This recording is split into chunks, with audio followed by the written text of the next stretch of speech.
podcast where we go live every day-ish to talk to the people of Miami and see what's going on. What you talking about? Max B, Fresh Air, Food, Water, Sunlight, Helena Lourdes, Dejankovic, Ariana. We lit 84.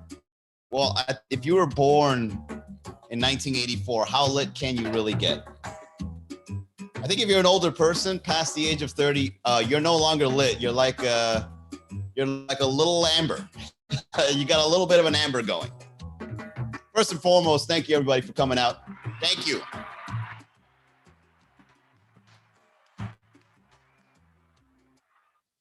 Can't get lit at the age of 30. What do you, man? Those days are long gone. Only get lit from like the ages of 18.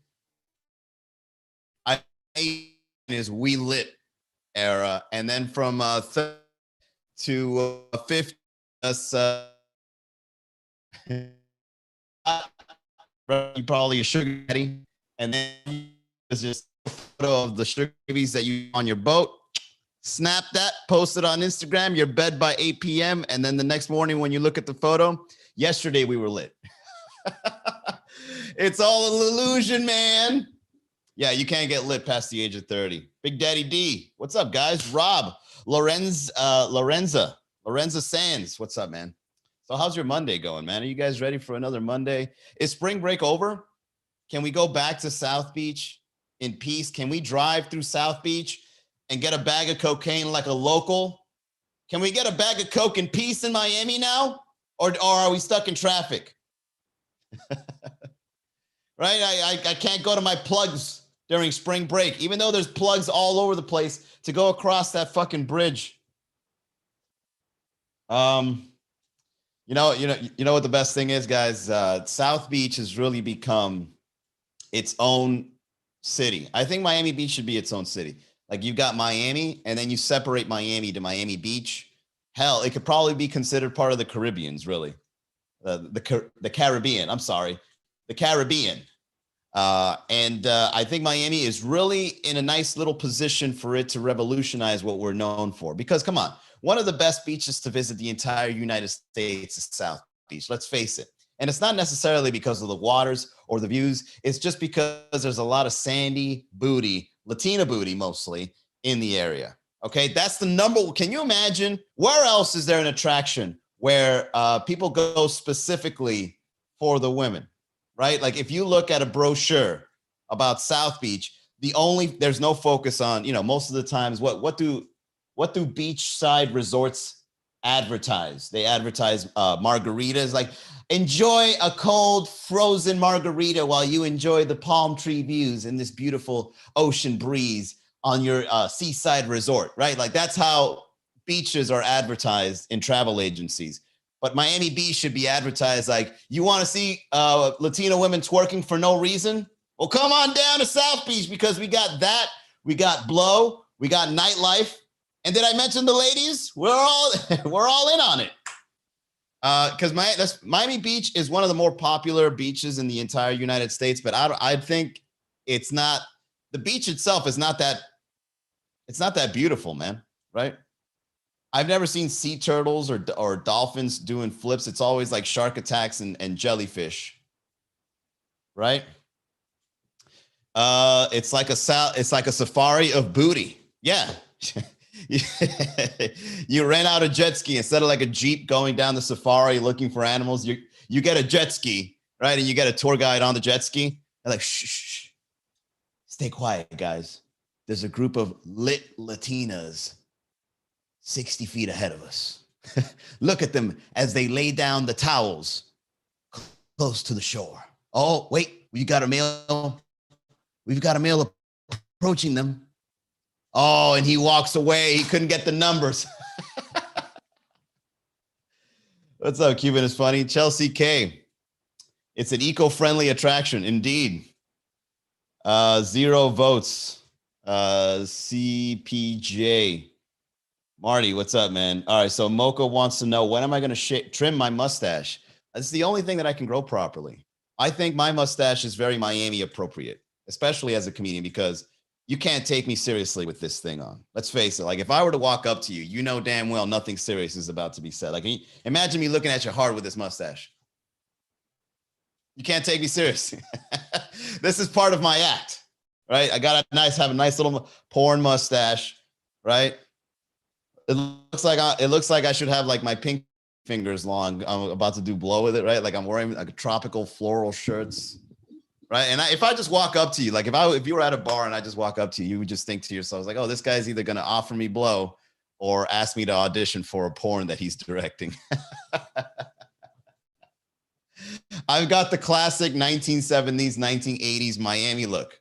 Okay, because that's where I'm from. Are you still doing? Aaron Bede says, are you still doing comedy coaching? I am. If you're interested in comedy coaching, definitely hit me up. And let me go ahead and just clarify this. Coaching is different than classes and workshops. There's nothing worse than somebody approaching me for coaching. And then they're just like, so when does class start? When do you do your classes? I'm like, I don't do a fucking class. What's your joke formula? A formula for jokes. That's just tacky. Joke formula. No, I'm going to show you how to be funny in your regular life so you don't have to try so hard. Because I think that's what makes me so special as a comedian, man. I don't got to try to be funny. It's either you like it or you don't. Either way, I'm still going to do it. Now imagine going out into life like that, where you're just going to do whatever the fuck you want, regardless of what anyone says. Eventually, you're going to hit it, right? Eventually, you're going to have something that goes viral or somewhat viral. Eventually, if you mac it to enough women, so one of them is going to say yes to going out on a date. Like all you got to do is just keep doing it, keep going. And next thing you know, one day fortune kicks in and then, yeah, you just got to be consistent. Let's see. Oh, wait, Aaron, are you referring to the podcast? Yes, I will be doing the podcast again shortly. The thing is, I already got some good clients. I've got currently working with a handful of clients right now for coaching. And, I'm kind of good with that, right? Coaching is a very high-end service. So, I'm pretty comfy with it. But to get back to the podcasting, I'm currently working with a content creator. Yeah, you'll see it, Aaron. You follow my personal page. You'll see it eventually when I'm ready. All right. Besides, I got to go on another vacation soon. Oh, your boy's going on vacation again. God damn it, Manny. Can you stop flexing? We get it. You live in a garage. You've got no responsibilities, and then you get to travel. And what are you going to do? You're going to take the photo with the laptop in front of a window? You know I am. Is it really a vacation if you don't rub it in people's faces? I want to ask the people out there, is it a vacation if you don't post about it? It's not a vacation. The reason you go on vacation is to let people know you're on vacation. The reason you go to Miami Beach during spring break is to have a video of you twerking or getting twerked on, okay? Because if you're not posting videos, if you're not posting photos of you on vacation, then why are you even going on vacation in the first place? The people must know that you're out there living your best life, okay? I don't know. I'm just trying to be funny like you. Thank you, Aaron. That's a very nice thing to say. Well, all right. You want me to give you some tidbits on how to be funny? I'll share. I'll give you guys some coaching advice. All right. But this is high end. All right. I get paid $250 plus an hour, depending on how unfunny you are. Right. Because there's nothing worse than starting from all the way down to the scratch of it all. Somebody just shows up and it's like, I want to be funny. It's like, all right, what's your favorite joke? I don't know. Who's your favorite comedian? I don't have one. I'm like, oh man, we got a lot of work to do. Here we go. All right. So here's how you be funny every day. First things first, you gotta understand what makes you laugh. Okay. Because there's nothing worse than you trying to make somebody laugh with a sense of humor that isn't yours, it's somebody else's. That's the worst, because if it's not natural to you, then you're forcing it. Okay. So you have to, in order for you to find your sense of humor, you gotta have confidence to know that if you can make yourself laugh, you can make anyone laugh, okay? That's number one. As a matter of fact, Aaron, why don't you throw in 99 cents badge for me giving you some free ass coaching? That's the least you can do. So the first thing is you got to be confident in the fact that what makes you laugh is good enough to make other people laugh. Okay. And then once you understand it, you then start collecting examples of it.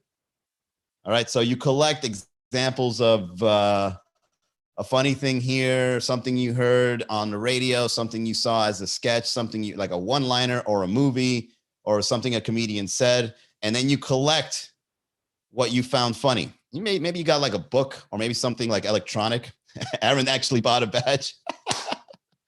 All right, there you go. You're going to get your money's worth. Here we go. All right. So then what you do is if you got a collection of what you find funny, movies, actors, one-liners, punchlines, stand-up specials, comedians, you now have a representation on who you are with your sense of humor. Like, you kind of get like a better understanding of it. And because of that understanding, you can then start remixing it. Aaron says, I'm dedicated. Well, then hit me up for coaching, man. Save up some money. It's 90 days to 365 days. It's either 3 months or a year. And we focus on how to make you naturally funny. All right. So what you do is you collect, you review it, and then you got a better sense of what makes you laugh. So then what you do is you then start remixing it. You go out into the world, and then you start practicing this label of comedy that you discovered for yourself. Hey, Big Daddy D. Hey, guys, we making some money tonight. Cha-ching. I got to make a cha-ching sound. Thank you, Big Daddy D. Awesome. All right. So you know what? This is what I'm going to do. I'm going to do free coaching, and then you guys just buy badges. How's that? All right. So what was I? All right. So this is called the Magpie Mind. All right. So since you guys put something in the jar, I'm going to share with you a very powerful coaching technique. And I read this in a book called The Elements of Wit. So the Magpie Mind is this technique to exercise your humor muscle. So what you do is you collect funny things. And then when you go out in the world, you try to recreate it. You try to find how to say that, right? And the reason why they call it a magpie is because it's a bird that collects things for its nest. And then it also talks a lot. So if you collect things that are a part of your sense of humor and you go out in the world and you start like trying to reiterate what you've been collecting in your own life, you then start remixing the humor that you like. You then start finding different ways to say things, or you find better timing. When somebody says something, there's something that you remember that you collected that you're like, oh, this goes perfect here. And then if you keep that cycle going where you're practicing over and over and over, eventually you can start gaining this confidence, or your humor muscle starts kicking in. And then next thing you know, like you're just fast. Like you then just get fast with it. So the reason why I do this podcast, guys, is to practice that. Like every day I write down a couple of pointers, like on my thing. I write down a couple of things, and then I just go live, and then I just start riffing and trying to see what can I say? Where's the joke, right? Because once you keep talking and talking and talking with something that you've been collecting, eventually something's going to come out. And then what I do is I record it. I get that thing that's funny. I go on stage, I practice it, or then I write a meme out of it, or like a Twitter line out of it. And then now I'm collecting my own jokes. I collect other people's jokes, riff, try to find the funny. No, not just other people's jokes. I try to collect my thoughts during the day, right? And then I go live, I practice. And then if I find something funny, I then record it and I post it on my own Twitter or Instagram. Lorenzo Sanz says, awesome advice. I love Tignotaro. Yeah, and Tignotaro is really good.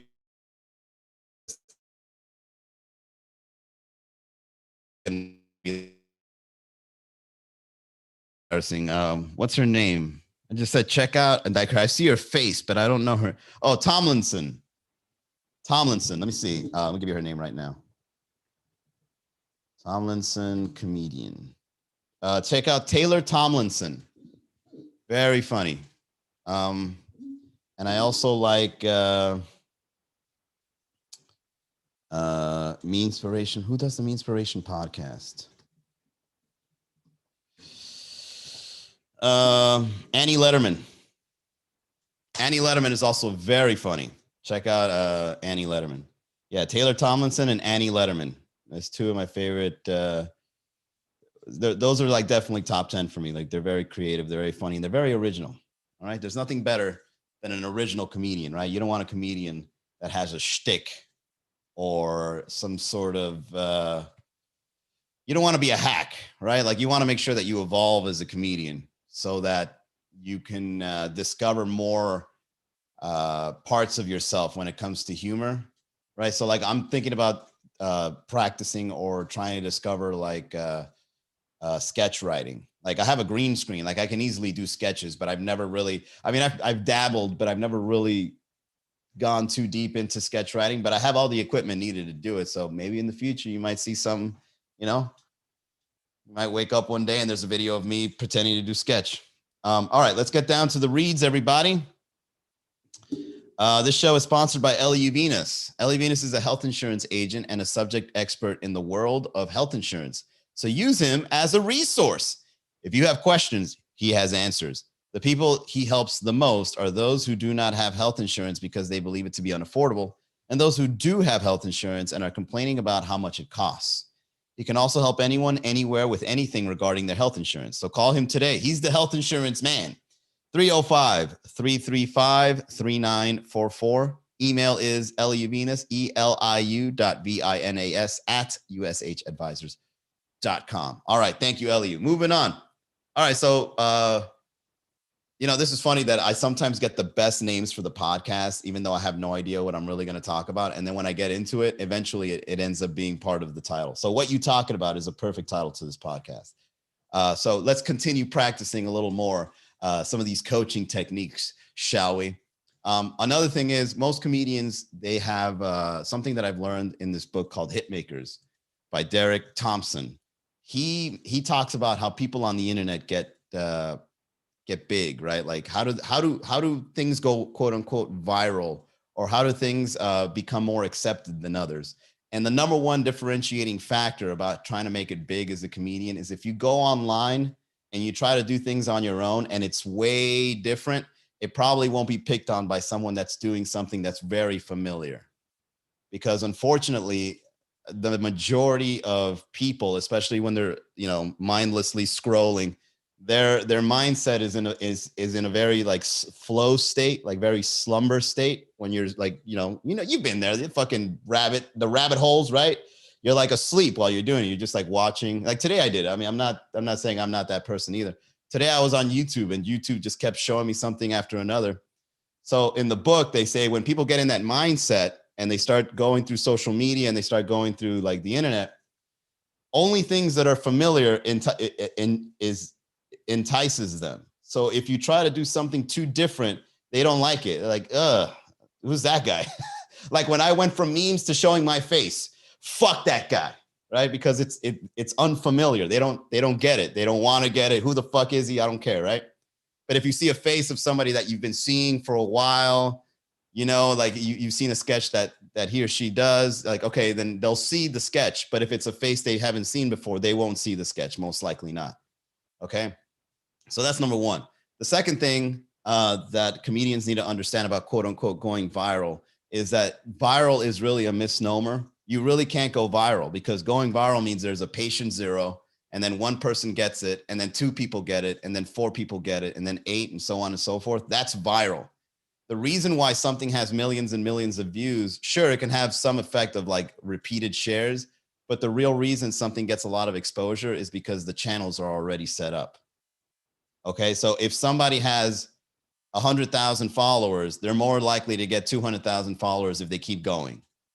All right, if somebody has 16,000 followers, it's not going to be as easy to reach 100,000 the same way the 100,000 will reach 200,000. So it's like a multiplier effect. And what you do is, if you really want to be a hit maker without necessarily going quote unquote viral, all you got to do is you just got to build up the channels. Lorenzo Sanz says that makes sense. They want to relate and connect instantly. Yeah, exactly. If they don't connect instantly, they just don't want it. That's why cats are killing it. Every cat looks the same and they're all adorable. It's easily consumable. Oh my God, look at the cat playing with the snow. Like, oh my God, who's this mustachioed man talking for 30 minutes? Block. All right, so that's, I'll give you one more. All right, since you guys pitched in. Oh, you're getting your money's worth. All right, here we go. One more coaching tip. You know, the secret to really making a name for yourself on the internet is consistency. You've got to do something over and over, and you've got to do it to the point where you're not going to get paid for it. And if you didn't, if you never gotten paid for it, you would actually be okay with that. Okay. Like you've got to be so dedicated with what it is that you want to put on the internet that it's got to come to a point where you don't care if you're not going to make any money off of it, because if it's the passion that allows you to be consistent. So in order for you to be quote unquote known, there's a difference between being known and being famous. Famous is like Dwayne Johnson, The Rock, Kevin Hart, celebrities, pop stars, Billie Eilish, like that's famous. But there's also people that are known. And the main difference between famous and known is, of course, some people just have a lot of clout, a lot of pull based on their movies and previous accomplishments. But the ones that are known are the ones that create a specific kind of content and they're reliable at it, meaning they do it often and consistently. So like, you'll know that I'm more likely to go live to talk some shit with you at 6 p.m. Friday, and I stayed consistent at it, right? So that's how people build a following. You got to be consistent, and you got to be so passionate about it that you can't stop, even if you don't get paid. All right, and that's what a lot of comedians got to do. I make my kids roll their eyes every day, never get paid. Yeah, exactly. But they know damn well when you walk in that room, those eye muscles are about to move. They can already feel the twitch in the back of their eyes. Like, oh boy, here we go. So there you go, guys. Some back-to-back coaching. Pow, pow. I'm legit. All right, for those that are listening that might be interested in my coaching, I'm actually a legit coach. Certified, well-read, been doing it for over a decade, all right? I'm not a faker. I'm the real deal. I actually think I'm one of the best coaches there are. I may not be famous, but I've had over a dozen clients. I'm helping people open comedy clubs, right? Fuck it, I'll say it. I'm coaching Kyle Grooms in opening Laugh Lounge. It's a big success. It's booming. By the way, Earthquake will be at the Laugh Lounge this Thursday. So if you guys want to see a really good show, make sure you go buy tickets. Marty Furgang, there you go. Marty with the testimonials. Marty's also one of my coaching clients. Marty has been getting booked repeatedly. His performance has been immense. Marty's getting so good that I'm about to ask him to coach me. That's how good he's getting. Marty, how'd you get so good so quickly? What's your secret? Here's a refund. Show me how you did it. So yeah, if you guys are serious, if anyone out there is listening and you're serious about getting in touch with your sense of humor, being funny online, pulling in the ladies, maybe the other way around, maybe the ladies pulling in the guys with some humor, hit me up, DM me, send me an email, manny@mannygaravito.com, or check out my website, mannygaravito.com. Check out my work. And yeah, you let me know, man. Having a sense of humor now in 2021 and beyond is so important because the world needs it. I think the reason we're so fucked up right now is because not a lot of people are thinking critically in terms of having humor. Everything is so serious. Everything's a fucking issue. Everyone out there almost seems like they have a stick up their ass about every single thing, right? Right? So what do you got to do instead? If you're a voice of reason through humor, you're going to be killing it. So now's the time to get in touch with your inner comedian and develop it because the world needs you. All right, that's it. Thank you for tuning into the Miami Comedy Podcast. I'm Manny Garavito, comedy coach extraordinaire. Go to MiamiComedy.com to see our next show. Oh, yeah, let me go ahead and run down the shows. Tonight, Red Bar. Mondays, Red Bar. Tuesday, Sweet Caroline. Wednesday, oh, I'm glad I stuck around. I almost forgot to mention, Pilos Winwood is no mas. Oh, hold on. Is there? No, I got nothing. Pilos and Winwood is no more. Oh, I'm glad Bake just showed him because I'm about to plug him in too. All right, so Pilos and Winwood is no more. You're welcome, Lorenza. So we're now going to do a show Wednesday night starting in May at Focal Brewery, which is an amazing place to watch a show. Jay Clark Comedy says, hey, I'm an Orlando comic. I just came here. Anything going on this week? Go to MiamiComedy.com, JK. Let me know when you want to swing by. All right, so Tuesday, Sweet Caroline. Wednesday starting in May, Focal Brewery, okay? Thursday, Laugh Lounge over at the Urban, okay? Friday, Fun Dimension Winwood. Saturday, Nothing Yet. Sunday, Oh, no, actually, Saturday. Yeah, I almost forgot. Baked Pliskin. He's got a good room brewing over at Barry's in Coconut Grove. Barry's at the Grove. Very fancy place, by the way. If you guys are looking for a Saturday night show, go to Barry's in Coconut Grove. That's the new hotspot. We got this cool little space upstairs. It's got a spotlight. It's got audio. And my boy, Baked Pliskin, is going to be hosting it. I'll be showing up, doing a couple of bits here and there. You know what I mean? You know, talking shit, right? Talking to the Coconut Grove ladies. I know you go to UM. Let me get in on some of that trust fund. Let me win my way into your heart and into your trust fund. And then Sunday, we're over at Tipsy Flamingo coming soon. All right, MiamiComedy.com. I'll see you guys tomorrow, 6 o'clock. Have a great night, everybody.